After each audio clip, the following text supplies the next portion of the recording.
back to episode 104 Talk of Fame podcast with your host, Kylie Montigney.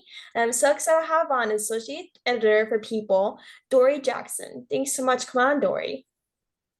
Thanks for having me.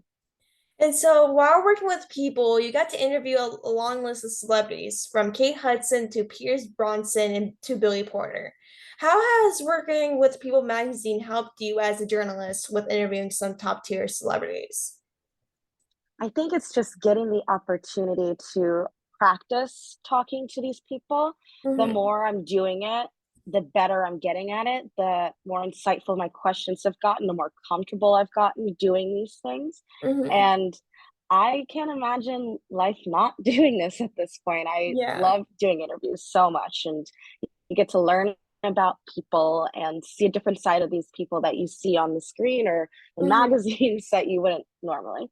Mm-hmm. And so, like, did you ever like imagine working with people, or is this something like, oh, it's just something last minute? You're like, oh my God, this is something like I never realized doing when I was a kid. Yeah, well, when growing up, I had read People magazine as a kid because that was one of the few magazines my mom brought home. It was People, Entertainment Weekly, which are both owned by my current parent company, which is really cool. And to be working at such a big publication that's so known and has such a legendary past, it's a Mm-hmm. dream come true on so many levels. I never could have envisioned I would end up here where Mm-hmm. I'm at, but I'm so grateful because it's really a dream opportunity. And I know it sounds cheesy when people say that, but it's so true. It really is. And since like People magazine is such like one of the biggest, maybe the biggest like published magazine there is, especially in the Mhm. US, like what is like the toughest part for you about working for People? Because obviously people think it might be the easiest thing ever since it's the biggest public publication and news outlet for celebrities and entertainment there is. But like what is like the hardest kind of thing to do like while working for People as like a journalist or anything? I think it's just learning to find balance because when you're in news media, there's so much fast-paced stuff that you're doing. Today alone, I was helping my team with Jennifer Aniston's father unfortunately passed, and so we had to Mhm. really be on it and like think of very quick follow-ups so we can make sure we're getting the most out of this story as possible. Mhm. And with cases like that, it's just learning how to be quick and speedy and efficient while also being clean, making sure you're paying attention to everything. And that just comes with figuring out a balance and a rhythm for yourself. And that's not something that's easy. And Mhm. it's something I'm still learning. It's something I've been learning ever since I started in journalism and I've gotten better Mhm. at it. But, there's always ways to improve in that area. Mhm. Exactly. So you previously co-hosted Idol Nation podcast. Like, can you tell us more about the podcast and what the true meaning of the podcast went? Yes, so I had come into that podcast. It was pre-existing already, and it was more American Idol focused at the time. And they decided to shift gears once their original co-host left. And I came in through a friend that was friends with the former co-host, or she still is co-hosting that with somebody else now. But it was basically we had this idea to explore different areas of pop culture and why people are obsessed with these things or Mhm. examine certain things that were interesting to us. Like one of my favorite episodes was when we explored the movie Aloha, which was Emma Stone and Bradley Cooper and Rachel McAdams, and that came out several years ago, and it was super controversial at the time for mainly Emma Stone being cast in a role that was meant to be an Asian person. But the film also was just terrible, regardless of that. So it's just fun, like picking at it because I'd never seen the film prior. And we got Mhm. to do fun stuff like that and explore topics that I love to talk about, like the Bachelor franchise and Mhm. Gwyneth Paltrow, stuff like that. Yeah, like, did you always love entertainment, or was this something you did as like for a good job? Yeah, I grew up loving entertainment and I blame my mother every day for that, but for the best reasons. Like we would watch all the big award shows together and I would Mhm. predict which people I would think would win a category, and I got really good at that. And in Mm-hmm. college, I actually threw little gatherings in my dorm room with my friends for big award shows like the Oscars, the Globes, and I would get little printout ballots for everybody and get like snacks and food. And I even did that a little bit when I was here first living here in New York.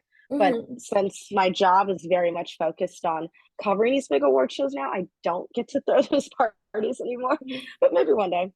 Yeah, like how did you like I always loved entertainment since I was a kid. Like that's like the only Yeah. thing I do is watch entertainment or cover entertainment, or that's really the only thing I focus.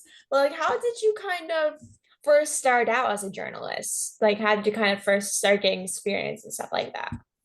Yeah, well, funnily enough, I didn't intend on actually doing journalism before I did. I was an econ business major and I was failing that class miserably. And Mhm. I had a tutor outside of the class, and I also went into my teacher. And once I failed like a midterm exam, we were going over the exam, me and my professor, and he asked me, he's like, "What are your grades in your other classes?" And I said, "I have all A's and B's." He's like, "I don't think you should be in my class." And I said, "You know what? I don't think so either."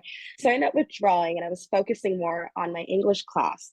And I realized I actually was pretty decent at writing. And that wasn't something I really noticed until I got to college. And maybe it was just because I had more of an opportunity to explore Mhm. writing with different topics outside of just, your general English book or your standardized test situation.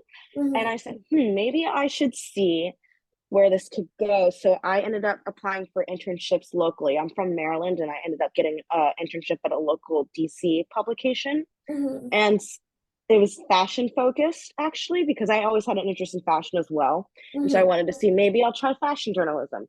Um, and once that internship went well, they kept me on as a freelancer throughout the fall. And in December of 2013, it would have been, I was asked by my former internship boss if I wanted to go to Jingle Ball in DC and cover it for them. And I got on the red carpet and I did my first ever interview with all five women in Fifth Harmony. And that was the moment I knew I had to do this for the rest of my life. I don't know how we're going to do this, but I'm going to figure it out. And here we are now. I just continued doing internships along the way. I did some freelancing once I left college. I also edited for a YouTuber briefly before I got my first full time job in New York City. And I was working at International Business Times, which was owned by Newsweek um, previously. And I was doing viral news, which was basically covering everything. I did entertainment, I did fashion, I did science, health, politics. It's whatever they needed me to do, whatever was trending, I was doing it. And I think that really helped me understand myself as a writer, helped me grow as a writer, and allowed me to become very versed in a lot of different topics. And eventually I got promoted over to work at Newsweek, and I was on their culture news team focusing on anything entertainment. Mhm. And that was what really, I think, kickstarted everything for sure, because I was getting to do these really big interviews. My first big interview there was with Zoe Deschanel, who is so big. So that was like a Mhm. really scary interview. Yeah. But it worked out and she was lovely. And from there on, I just continued to get these really amazing interview opportunities and work at other brands. I worked at Us Weekly before coming to People, and I've been at People ever since. Yeah, like you said like your first interview was with Harmony. Like did you like Fifth Mhm. Harmony or you even heard of them before you interviewed them, or was it just like, oh yeah, I'm interviewing them and I just learn as I go? Yeah, I knew who they were, luckily. This was pretty early into their career, too. This would have been a little bit after they got off of the X Factor. Mm-hmm. And this was their first like big outing as a group going on these Jingle Ball tours. And it was a little nerve-wracking, but I will say what helped is Camila Cabello in particular made me feel very comfortable in that moment. Mm-hmm. She came up immediately, hugged me, and then like all the girls and I were just standing like next to each other in this kind of like little line, and we just kept talking. And she definitely, in particular, helped me feel most comfortable. And I've talked to a couple of them since, and they're such lovely people. But yeah, I think it's sometimes you're going to be in those cases where you've never met the person, or not met the person, but you don't know who they are, and sometimes you just have to do it when you're on the red carpet, which Yeah. is one of the more stressful parts of red carpet. And sometimes not everyone knows this, but they give out like tip sheets with the photos of the people that come. And so you'll get to have an idea. But Hmm. sometimes people aren't always on the tip sheets. Sometimes there's surprise people that come on. And one of my best friends who works at Us Weekly had that happen to her recently as well, where she was on a red carpet and somebody came up to her and she was not prepared and just had to go with it and figure it out along the way. Oh my God, that's the worst feeling. I'd be Mm-hmm. like, oh God, help me right now. I don't know what this person is. But like in terms of like pop culture and stuff, like did you ever listen to the new Taylor Swift album yet? I did. I am a huge Swiftie. I love Taylor so much. I love this new album.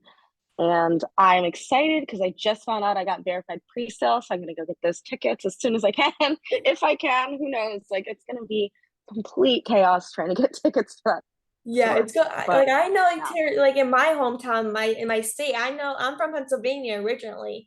Like I know Mhm. she it has is doing like three Philadelphia shows, and the original was supposed Yeah. to be two. And I'm like Yeah, which so is good. stressed. I think my dad got a cold to it, and I'm like, the show, every single show is probably gonna get sold out, or most of them. That's what I noticed about too. I picked one of the Pennsylvania dates as well in case the Jersey ones didn't work out. I honestly don't know what to expect, and I have to get 6 tickets. So I'm very nervous. Yeah, and especially with the new album coming out, like, everyone was like Mhm. freaking out, and the only thing people were talking about is the album, and the album is amazing. I love it, It and is. that's really the only thing people are talking about right now. Like, do you have like a Mhm. favorite Taylor Swift song from the album, or a favorite song other than the album? Well, on that album, I'm definitely loving The Great War, Mhm. Karma, Bejeweled. I think those would probably be my top three that I'm like constantly listening to. But Mhm. in general, my favorite all-time Taylor Swift song is State of Grace from the Red album. Mhm. Yeah. I What love about that you? song. The song's so good. Yeah, what about you? Or I love Mhm. which song is my favorite? We're never getting back together, probably. Yeah, that's a Or classic. for the well, that's the song that it's not my for my favorite out of the album. It's probably Lavender. It's probably my favorite. That's a good one. But like That's a I good really don't opener. like I love all the songs off the album though. But if I had to choose the song I listen to most is probably Lavender. That's fair. That's a good one. And so like what person like would you like to kind of interview in the future? Ah, that's so hard because there's so many people I've already talked to, but at the same time, there's so many people I still want to talk to. I'd love to someday interview one of the Kardashians because Hmm. they are pop culture icons, and I would love to just pick their brains. I have so many questions. I would love to talk to Taylor, of course. Hmm. Gomez would be another interesting one. Meryl Streep, Natalie Portman. Those are, I would say, the ones that are on the top of my mind always. I'm like thinking about those. Like, what can people expect from you in the like in the next couple of months or towards the end of the year, as a journalist or working with people? Well, I have a couple of interesting interviews that are happening this week that I'm so excited about. I'm interviewing Jerry Seinfeld for the second time on Ooh. Wednesday. He's really nice. And I'm talking to Andy Cohen on Thursday. So that's just two things that are coming right now. I think the hard part is, though, with this job, and especially since our issues come out weekly, Mm-hmm. we don't always know exactly what we're going to be doing every time. Sometimes it's played well in events, sometimes it's not, Mm-hmm. but that's sometimes the fun of it. Yeah. It's like, what are some qualities people should have to be a journalist? Definitely be curious. I think being of a curious mind is something that helps most journalists, and that's what helps them ask better questions. I think somebody that is driven and determined to get a good story and to really be on top of things when it comes to the news cycle, that's going to help them in the long run as well. And Mm-hmm. also just networking. I've learned how important networking is in this field because you never know when you're going to need a rep for a celebrity for something, and like whether that's an interview or whether you need a comment on a story or something like that. It's Mm-hmm. so important to keep up with those contacts. Exactly. And so the final question I have for you is, what is some advice for people that are just kind of starting out as a journalist and want to make it like far in the industry and want to make connections? Well, it definitely depends on what stage you're in. If you're still a young one and you're entering college or Mm-hmm. around that, definitely make sure you are really applying yourself in those journalism classes. Make sure that you are applying for internships, whether it's a big company or if it's a small one. I started smaller, and smaller sometimes helps you because you might get opportunities that you might not at a bigger company because there's not as much, there's more, there's not as many people at the smaller companies. And so they're going to need people to be a bit more hands on. And so when I Mhm. was interning in LA at the smaller company, my boss was throwing me all these amazing opportunities because the team was smaller and the bandwidth was there for me to do a little bit more. Mhm. And if you're somebody that's already a bit more, like if you decided, hey, yeah, maybe I want to actually pursue journalism, but you're already a bit older, a bit more established in a different area, I would Mhm. say start by freelancing, start by pitching yourselves to other publications. And that can go for any age, honestly. Like if you find an editor and you have a story idea, or sometimes websites will have like a little section where you can like pitch stories and stuff, do Mhm. that because that's a great way to get a byline on a really big website for sure. Mhm. And so I just want to thank you so much for Of coming on the podcast. It was so great speaking with you. You course. seriously are amazing. And I wish you the best of luck with everything. And we'll definitely talk soon. Thank you so much. Thanks for having me. Of course, talk to you soon. Bye. Okay. Bye. Thank you again.